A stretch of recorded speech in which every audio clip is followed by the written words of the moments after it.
Hello class 10th students. चलिए हम आगे पढ़ते हैं मिजबिल द ऑटर चैप्टर का हिस्सा और जानते हैं कि आगे कहानी में क्या हुआ।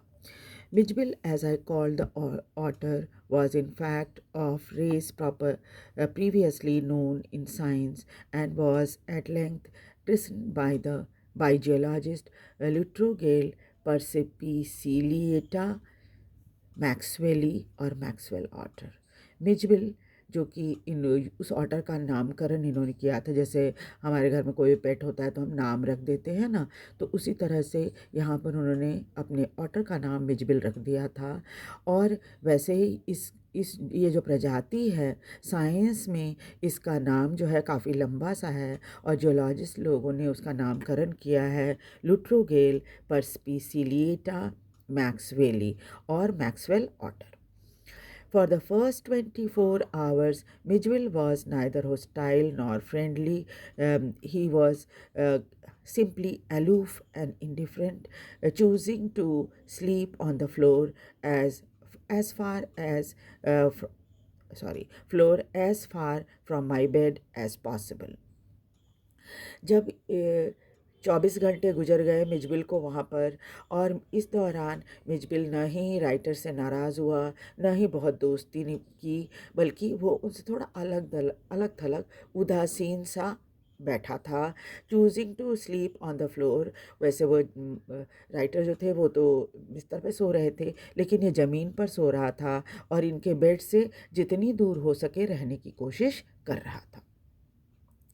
The second night, Mijbil came on to my bed in small hours and remained asleep in the crook of my knees until the servant brought tea in the morning. And during the day, he began to lose his apathy and take a much too keen interest in his surroundings. उसके बाद दूसरी रात Mijbil जो है इनके bed पर आ गया और थोड़े समय के लिए और सोया रहा, इनके घुटनों के ऊपर अपना सिर रख के, और जब तक वैसे ही सोया रहा जब तक नौकर चाय लेकर मॉर्निंग में वहाँ नहीं आ गए। और उसके बाद धीरे धीरे करके राइटर ने देखा कि उसका जो पहले तो बिल्कुल उदासीन बैठा हुआ था, उसका थोड़ा सा मन बदलना शुरू हुआ और आसपास की चीज़ों में उसने इंटरेस्ट दिखाना शुरू किया, और साथ ही साथ जो कुछ भी अगल बगल में चीज़ें थी उस पे भी उसका ध्यान जा रहा था, यानी उसमें उसको इंटरेस्ट जग रहा था। I made a body belt of him, जैसे डॉग को हम पट्टा पहनाते हैं ना, राइटर ने उसी तरह से उसके लिए बॉडी बेल्ट बनवा दिया था। And took him on a lead to the bathroom, और उसके बाद उसको बाथरूम में तक ले गए, where for half an hour he went wild with joy in the water, plunging and rolling on in it. और वो जब बाथरूम में इसको ले जाया गया तो आपको पता ही है कि वहाँ पर बाथ टब होता है, और पानी देखते ही उसकी खुशी का ठिकाना नहीं रहा, और आधे घंटे तक वो पानी में खूब उछल कूद ऊपर नीचे करता रहा, shooting up and down the length of the bath tub under water. और पानी के अंदर वो तैर कर कभी बाथ टब के इधर जाता कभी उधर जाता, making enough slosh and splash for a hippo. और उसके बाद इतना कूद फांद किया कि जैसे पानी उछल उछल कर निकलता है बाहर, तो उसे बड़ा आनंद आ रहा था ये सब करते हुए। This I was to learn is characteristic of otter, और ये चीज़ राइटर ने सीखी कि ये उसका गुण होता है, यानी पानी देखकर वो खूब उछल कूद करते हैं पानी के अंदर। Every drop of water must be, so to speak, extended and spread about in the place. A bowl must at once be overturned, और पानी देखते ही वो चारों तरफ जितना पानी फैला सकता था फैलाता था।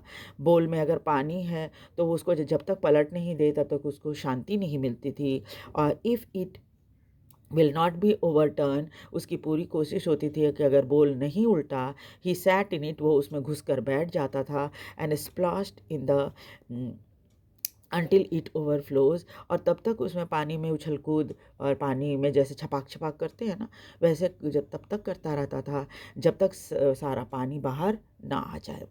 Water must be kept on move and and made to do things. उसको पता था कि पानी जो है वो हमेशा हिलाते डुलाते रहना चाहिए, तभी मज़ा आता है उसमें। When static it is wasted and provoking. और पानी अगर शांति से है, वहाँ उसमें कुछ नहीं हो रहा है, तो उसको मिसबिल को लगता था कि तो बेकार ही है।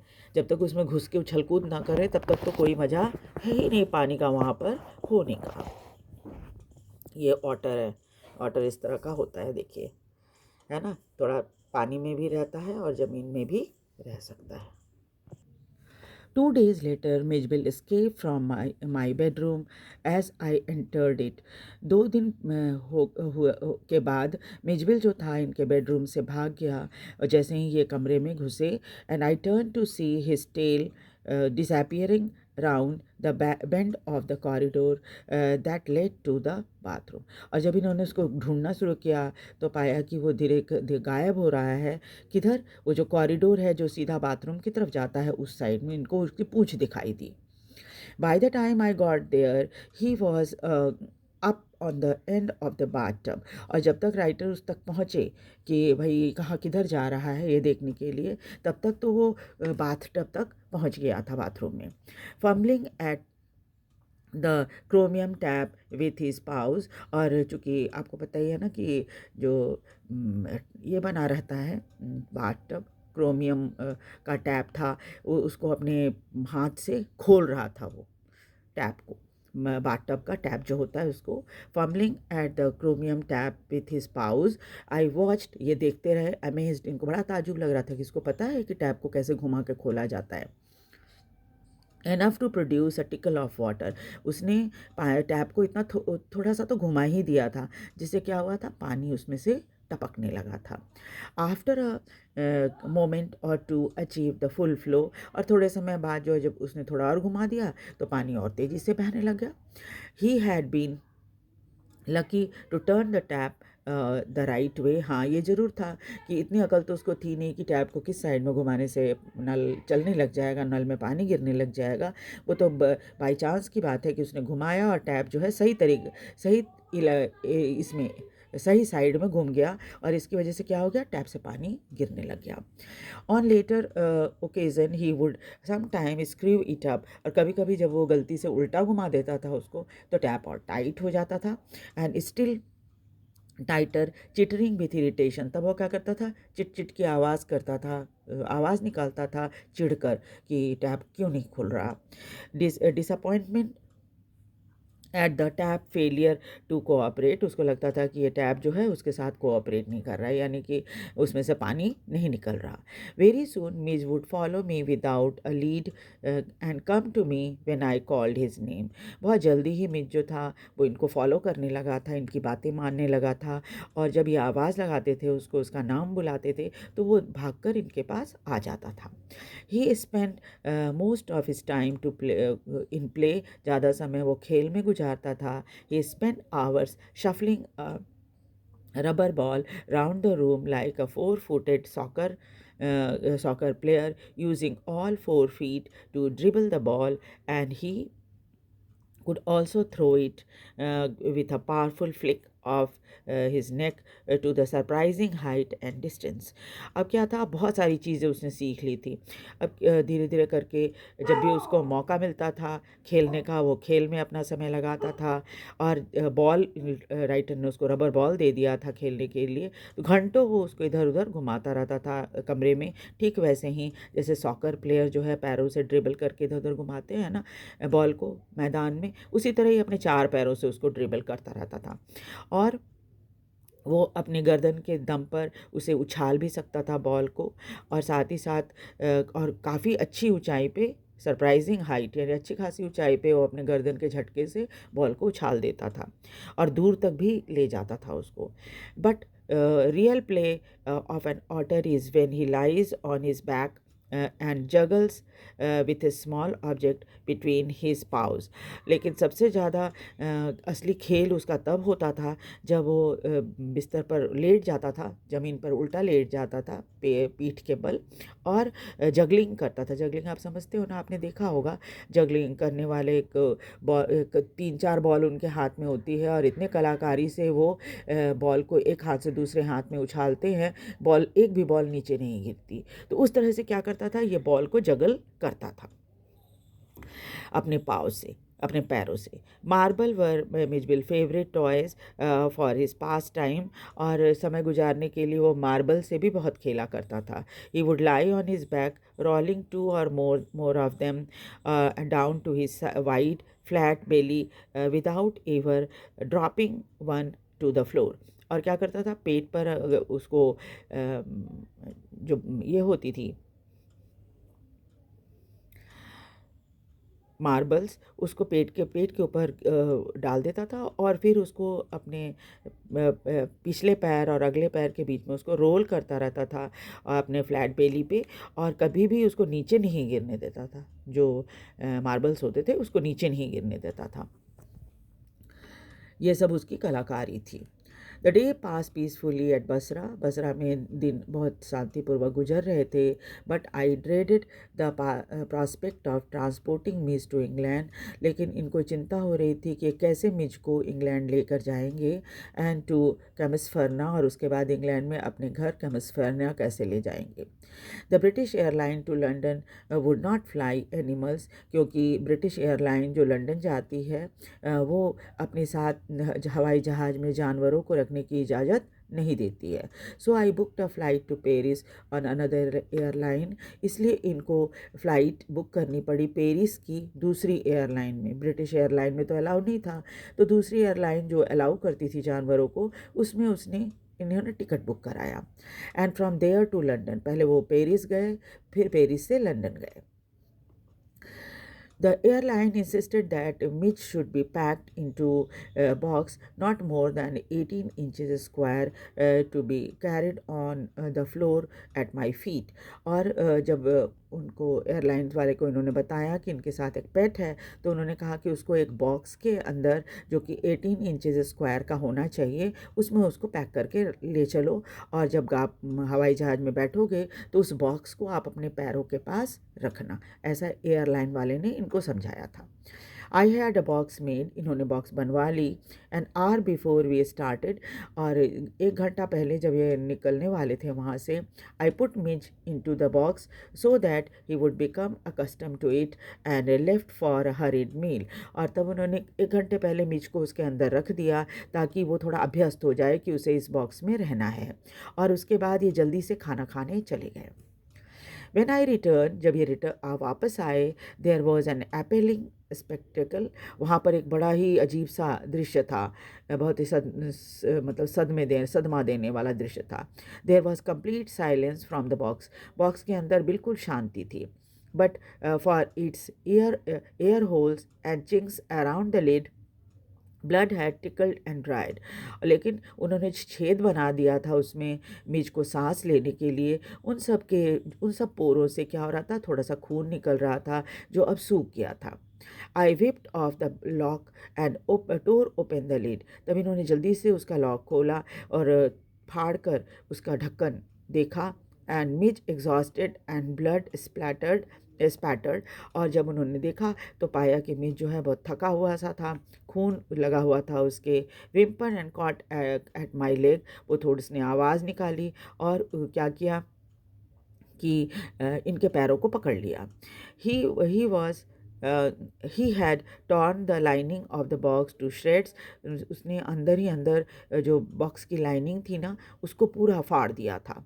When I removed the last of it so that there was no cutting edges left, फिर इन्होंने जो उसने अंदर पूरा लाइनिंग को फाड़ी थी उसको दोबारा से उन्होंने ठीक किया। It was just 10 minutes until the time of the flight. और ये सब करते करते सिर्फ 10 मिनट बचे थे फ्लाइट पकड़ने के लिए। The airport was 5 miles distance.